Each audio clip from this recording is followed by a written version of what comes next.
Bueno, pues después de la última lección en la que estuvimos viendo la importancia de la programación modular, y fue una introducción a la programación modular, en la que os comentaba que una de las cosas más importantes que tiene que saber hacer un programador es dividir un problema en problemas más sencillos, de forma que cada uno de los problemas sencillos se haga en un trozo de código, en un procedimiento, una función, y que cada procedimiento o cada función solo realice una única tarea. Pues hoy nos toca hablar de cursores, ¿vale? Los últimos días os he propuesto que hicierais un procedimiento que mostrara la lista de los empleados de la tabla EMP, ¿vale? Y claro, lo lógico sería que no saliese, porque necesitabais un concepto que todavía no habíamos dado, que era el de los cursores, concretamente los cursores explícitos. Entonces, ¿qué código nos podría haber salido con lo que sabemos hasta ahora? Pues nos sale una cosa así, ¿no? Creo un procedimiento, le llamo mostrar empleado. En este caso recibe un número de departamento, ¿vale? En el problemilla que os ponía en la presentación. Recibe un número de departamento, le llamamos pdepno porque es un parámetro, por eso empieza por p subrayado. Es del mismo tipo que el código de departamento de la tabla EMP, ¿vale? Y como tengo que leer los nombres de los empleados, pues me he creado una variable para guardar un nombre de empleado, que es la variable vnombre, que es del mismo tipo que un ename de la tabla EMP. Vale, llego a la zona de instrucciones y hago la select. Y le digo select ename into vnombre from end where demno igual a pdemno. Es decir, consulta, coge los nombres de todos los empleados del departamento de pdemno. Esto da un error. ¿Y por qué da ese error? Pues básicamente por esto. Porque vnombre es una variable, pero es una variable simple, no es una variable, no es una tabla ni nada por el estilo, sino que es una variable de un tipo, del mismo tipo que ename, es decir, un varchar2. Luego, realmente yo aquí lo que estoy haciendo al declarar esta variable es reservar un trocito de memoria en mi ordenador, ponerle el nombre vnombre y el tamaño de ese trocito es el mismo tamaño que el que tendría un nombre de empleo en la tabla EMP. Uno, no muchos. Con lo cual, yo si intento hacer esta select, el programa va a terminar con una excepción, va a devolverme un error. Si intento hacer esta select, me va a decir demasiadas filas. Demasiadas filas, ¿por qué? Pues porque estoy intentando meter muchos nombres, porque un departamento normalmente tiene muchos empleados, en una única variable, ¿vale? Luego, esta instrucción de aquí ni siquiera llegaría a ejecutarse, el dbmsoutput.line, porque esta select devuelve siempre un error. El error es, no puedo meter tanta información en una variable tan chica, para que nos entendamos, ¿vale? Bien, ¿cómo resolvemos este problema? Porque evidentemente es muy frecuente tener que mostrar todos los registros o parte de los registros de una tabla. Pues bueno, es muy sencillo. Nos basamos en los cursores, ¿de acuerdo? Los cursores, pues, áreas de memoria, sirven para almacenar datos extraídos de la base de datos, ¿vale? Es decir, básicamente son áreas de memoria donde se guarda el resultado de una consulta. Hay dos tipos de cursores. Uno de ellos estamos ya acostumbrados a usarlo, aunque no lo sepamos, que son los cursores implícitos. Los cursores implícitos los declara implícitamente, los declara automáticamente de forma transparente para el usuario o para el programador, Oracle, cada vez que yo hago una sentencia de ML o una select, ¿vale? El select into típico que estamos hartos de hacer, o cuando hacemos un update o un delete en nuestro código, automáticamente se crea un cursor implícito. Y ese cursor implícito tiene un nombre, que es el nombre SQL. No se han estrujado el coco para encontrar un nombre.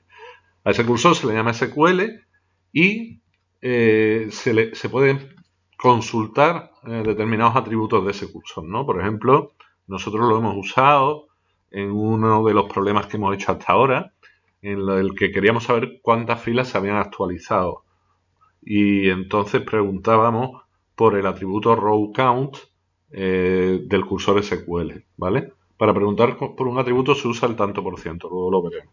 SQL tanto por ciento row count sería número de filas afectadas por la última operación de ML que se ha realizado, ¿vale?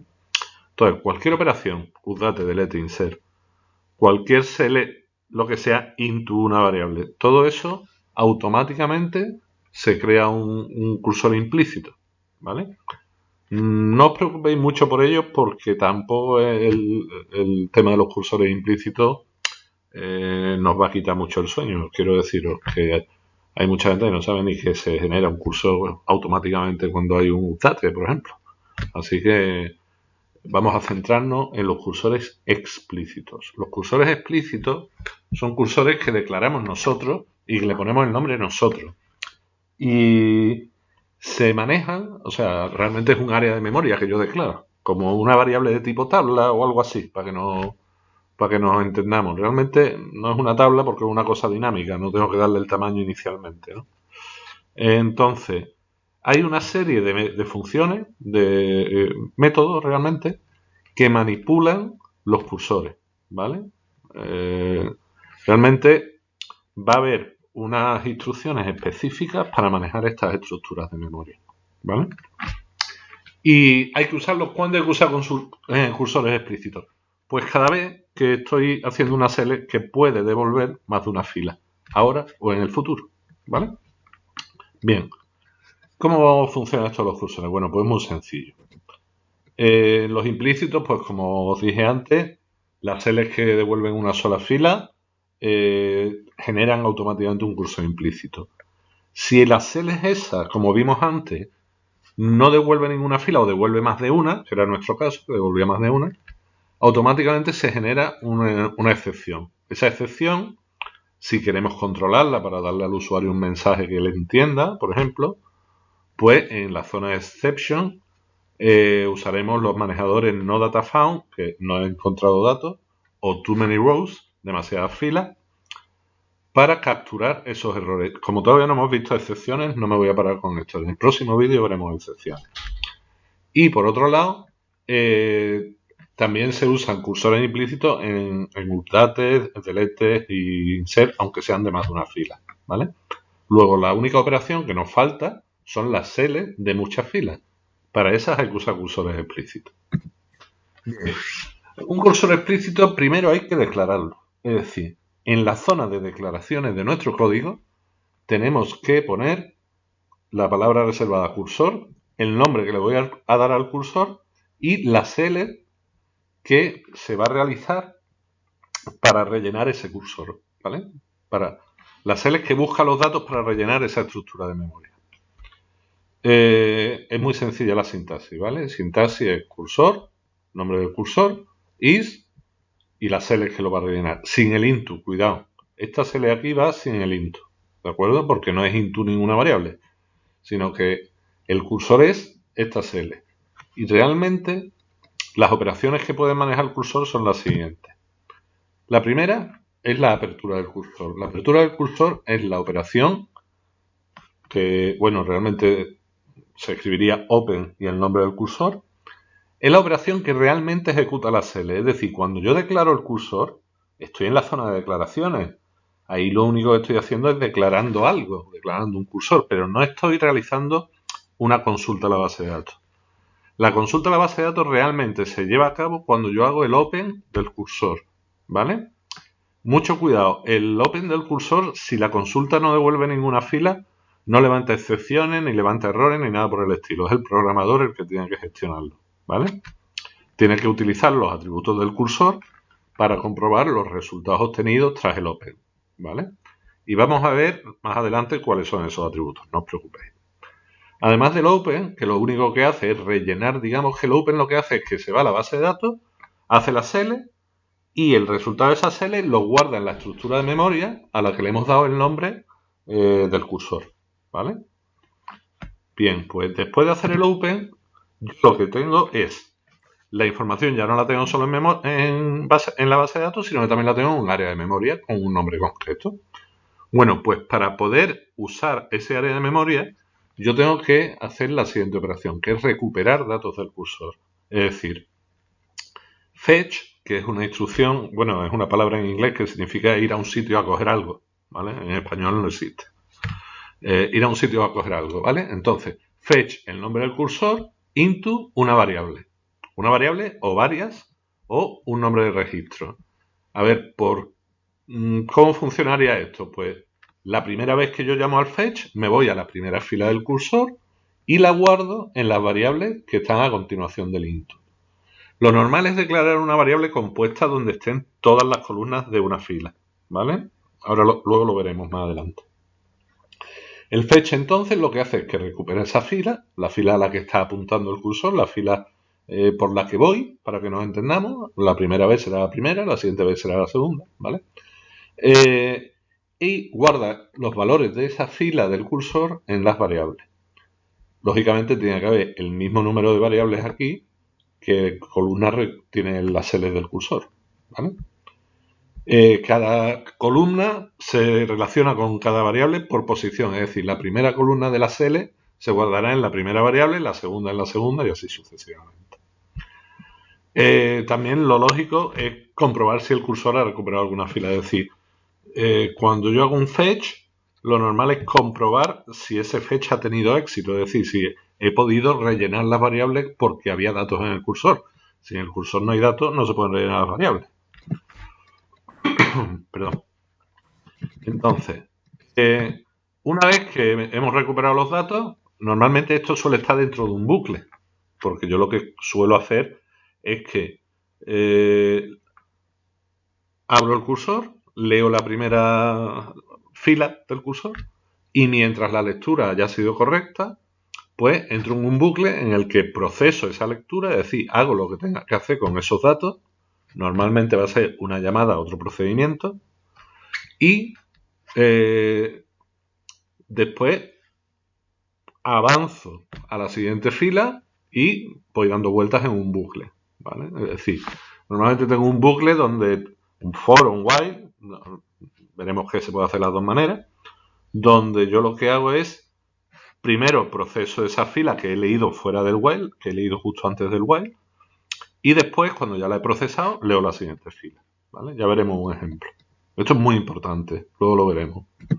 Bien, finalmente, cuando ya he recorrido todas las filas del cursor, es necesario cerrar el cursor. Para eso se usa la instrucción close con el nombre del cursor.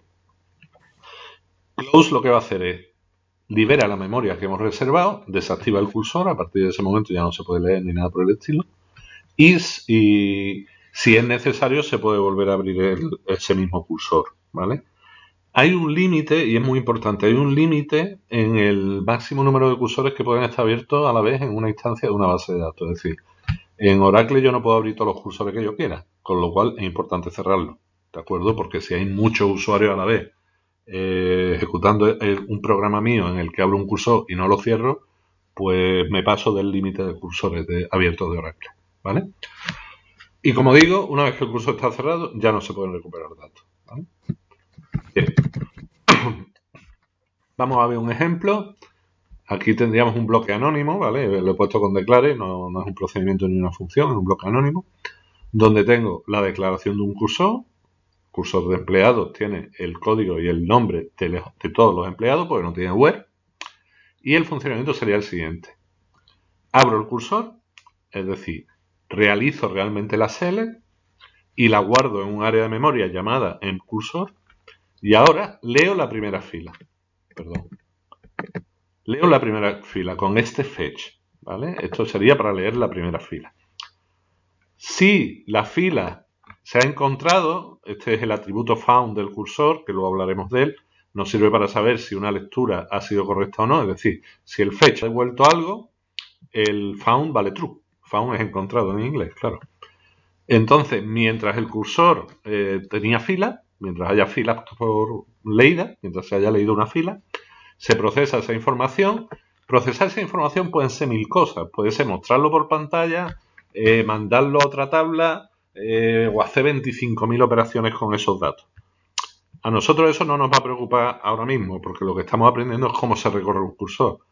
Y además, por norma, nosotros para procesar la información, con lo que sabemos del vídeo de programación modular, una cosa es recorrer una estructura con todas las informaciones y otra cosa es procesarla. Son dos cosas distintas, luego van a ir en funciones distintas o en procedimientos distintos, siempre, ¿vale? Luego aquí esto siempre va a ser una llamada a otro procedimiento, ¿vale? Aquí he puesto un comentario, pero normalmente va a ser una llamada a otro procedimiento. Y una vez que he procesado esa fila, leo la siguiente y cierro el bucle para volver a comprobar si la lectura ha sido correcta. Una vez que ya no haya más filas, saldremos de este while y en ese caso cerramos el cursor, ¿vale? No es muy complicado. ¿Atributos que podemos consultar del cursor? Pues podemos consultar si está abierto o no. Normalmente en determinadas aplicaciones antes de abrir el cursor se comprueba si está abierto ya. Pues si está abierto no te dejes abrirlo otra vez, claro. El found y el not found son inversas, una es la negación de la otra. Nos va a decir si el cursor tenía filas o no. Not found vale true si la recuperación más reciente, si el fetch más reciente no devuelve nada. Y va a valer false si devuelve algo. Y el found es justo al revés. Vale true si el último fetch ha devuelto alguna fila. Y el último atributo que vamos a ver es row count. Row count me va a devolver el número de filas devueltas hasta ese momento. Cuidado. No os confundáis. Row count no me va a decir cuántas filas tiene el cursor. ¿Vale? Es decir, yo hago la SL, abro el cursor y en ese momento row count vale 0. Porque todavía no he leído ninguna fila. Esto lo que me devuelve es el número de filas leídas hasta ese momento. Solamente cuando yo termine el while sabré cuántas filas tenía el cursor. ¿Vale? Bien. Este es un ejemplo de cómo se comprueba un cursor, ¿no? En la apertura. Si el cursor no está abierto, si not cursor is open, entonces vamos a abrirlo, hacemos el open, ¿vale? Vamos, esto evidentemente lo he puesto para que entendáis el código. Esto no se pone nunca, el DBMS output.net. Bien, para cerrar el cursor, pues simplemente el close y ya está, no tiene más, ¿vale? Bien. Todo lo que no estáis acostumbrados a usar variables registro. Entonces os lo voy a explicar en esta transparencia, en esta diapositiva. Cuando yo declaro un cursor, es muy frecuente declarar a la vez una variable para guardar todas las columnas del cursor. Es decir, esta variable, vRegCursor, variable registro cursor, es del mismo tipo que una fila del cursor, ¿vale? Eso significa tanto por ciento row type. El mismo tipo que una fila. Es decir, vRegCursor va a tener una columna ename y una columna sal. Una parte ename y una parte sal. ¿Vale? Es una variable compuesta. La forma en la que trabajamos, la de siempre. Abrimos cursor. Una vez que hemos abierto el cursor, leemos la primera fila.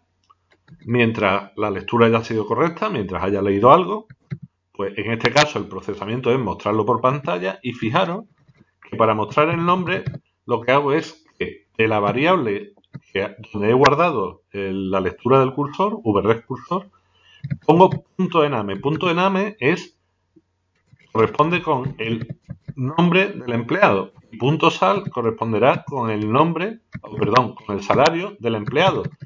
Pero son dos partes, digamos, de la variable vRegCursor. Es una variable compuesta, ¿vale? Entonces, una vez que la hemos procesado, que en este caso es mostrarlo por pantalla, leemos la siguiente fila y nos vamos al end loop. El end loop vuelve aquí a preguntar por el while. ¿Sigue habiendo fila? Sí, pues proceso la siguiente. Y así hasta que ya no haya más fila y cerraremos el cursor.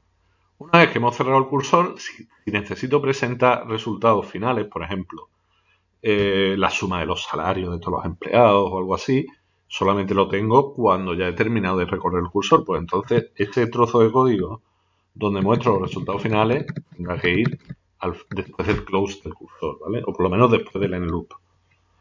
Quiero parar y hacer un inciso, ya sé que el vídeo es un poco largo, para comentaros que esta estructura de abrir, leer el primero, comprobar que la lectura ha sido correcta, procesar, leer el siguiente y al final cerrar, esta estructura es la que se usa en cualquier lenguaje de programación para recorrer cualquier estructura de datos, sea un fichero, sea una base de datos, sea lo que sea un fichero de texto, un fichero binario, siempre vamos a hacer lo mismo.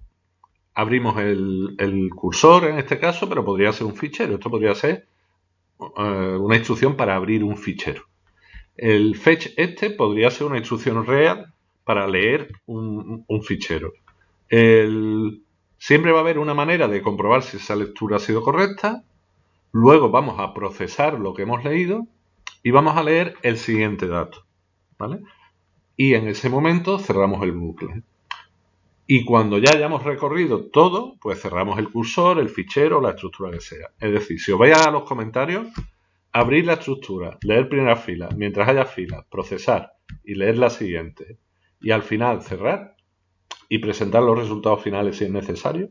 Eso os va a servir toda la vida y para cualquier estructura de información. ¿Vale? Es decir, esto hay que sabérselo de memoria. Muchas veces os liáis mucho con cómo recorrer una tabla o cómo recorrer un array o intentáis inventar la rueda cada vez que tenéis que hacerlo. A ver, la programación no es un arte, la programación es una técnica en el 99%, con lo cual es repetir cosas que ya sabes. Por eso cuando tienes experiencia programar es tan fácil. Tú dices, venga, ¿qué tengo que recorrer? ¿Una estructura de datos? Los datos pueden venir como sean, un fichero, una base de datos, lo que sea. Vale, perfecto.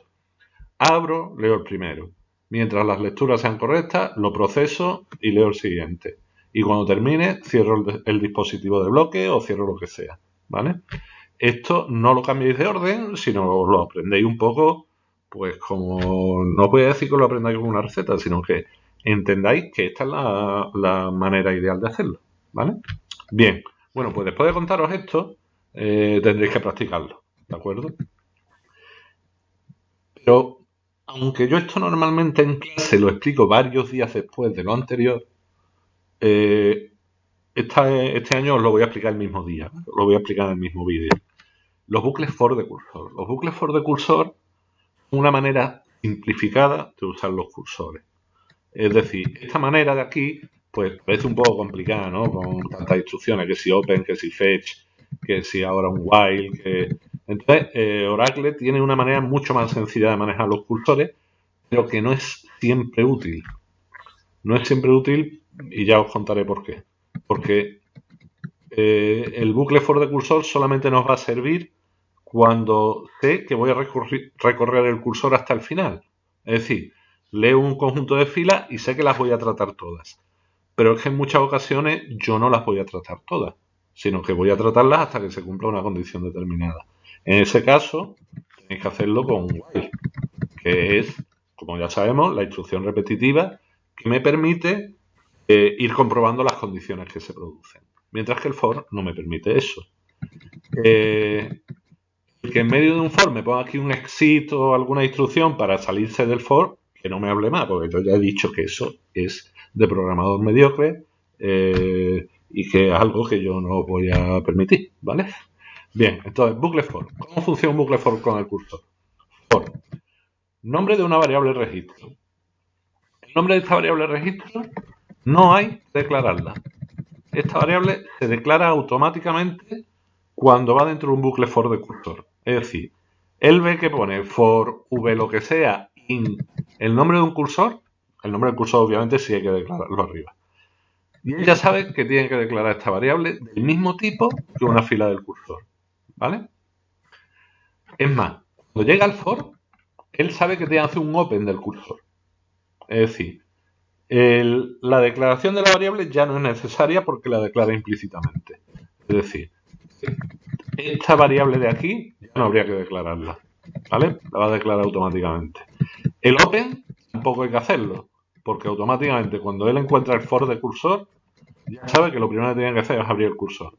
Y es más, también hace el primer fetch automáticamente. ¿Vale? Es decir, cuando hago un for, cuando llega ahí a esa línea, va a hacer un open del cursor, un fetch en la variable que yo le haya puesto aquí que no necesito haberla declarado. ¿Vale? Entro en el bucle, aquí las instrucciones que yo quiero hacer, y cuando llega al end loop, si hay más filas, hace otro fetch. Automáticamente, no tengo yo que poner la orden fetch. Si ya no hay más filas, hace un close del cursor, lo cierra automáticamente. Luego el bucle for de cursor abre automáticamente el cursor, hace el fetch automáticamente, hace el close automáticamente, con lo cual es muchísimo más cómodo que usar el open, fetch, while, ¿vale? En la estructura de antes. ¿Por qué os enseño entonces la estructura de antes, no?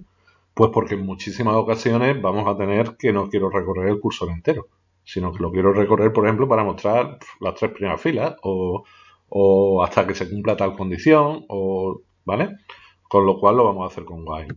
Un ejemplo de bucle for de cursor para que veáis lo simple que se queda sería este, ¿no?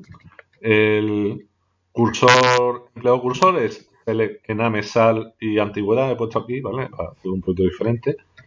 Declaro el cursor, digo que select va a corresponder a ese cursor y ahora simplemente lo que hago es el for, que automáticamente va a declarar esta variable. Como veis, no está declarada aquí arriba. Automáticamente declara el cursor. Y también automáticamente abre el cursor y hace el primer fetch. Y lo único que va aquí dentro del for es el procesamiento de la información que he leído. ¿Vale? Es decir, lo que yo quiero hacer con la fila que acabo de leer, eso sí tiene que ir dentro del for, evidentemente, claro.